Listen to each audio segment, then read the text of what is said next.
আমার দ্বিতীয় প্রশ্ন হলো, সবকিছুই কেউ সৃষ্টি করেছে, তাহলে ঈশ্বর তাকেও অবশ্যই কেউ সৃষ্টি করেছে।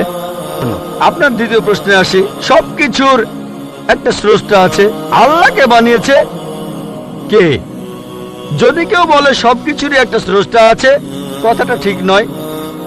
সব সৃষ্ট জিনিসের স্রষ্টা আছে, আল্লাহ তাআলার সংজ্ঞা হচ্ছে তাকে কেউ সৃষ্টি করেনি।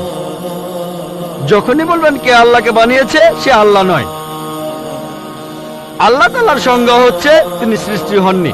ধরেন এক লোক আপনাকে বলল যে ভাই, আমার বন্ধু জন, সে হাসপাতালে ভর্তি হয়েছে, সে একটা বাচ্চার জন্ম দিয়েছে।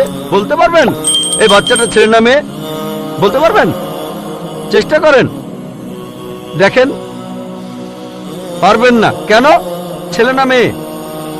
হ্যাঁ না। ধরেন ভাই জন, সে হাসপাতালে ভর্তি হয়েছে, সে একটা বাচ্চার জন্ম দিল, এই বাচ্চাটা ছেলে না মেয়ে? আপনি বলতে পারবেন? না না। 50% চান্স ছেলে না মেয়ে। লোকজন সবাই হাসছে কেন? বলতে পারবেন? পারবেন না কেন? যে উত্তরই বলেন সেটা কি ঠিক হবে? চেষ্টা করে দেখেন, যে বাচ্চাটা জন্মালো সে কি ছেলে না মেয়ে? চেষ্টা করেন। মেয়ে। মেয়ে।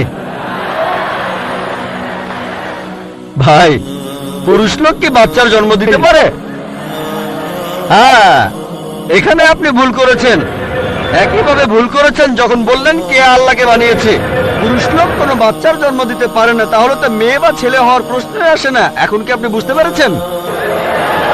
হ্যাঁ, বুঝতে পেরেছেন, এই তো ভালো। পুরুষ লোক কোনো বাচ্চার জন্ম দিতে পারে না, তাহলে তো ছেলে বা মেয়ে হওয়ার কোনো প্রশ্নই আসে না। যখন প্রশ্ন করলেন কে আল্লাহকে সৃষ্টি করেছে, আল্লাহর সংজ্ঞা হচ্ছে, ঈশ্বরের সংজ্ঞা হচ্ছে তিনি সৃষ্টি হননি। যখনই বলবেন কে আল্লাহকে বানিয়েছে, সে আল্লাহ নয়। ওয়ালাম ইয়াকুল লাহু কুফুয়ান আহাদ, তার সমতুল্য কেউ নেই।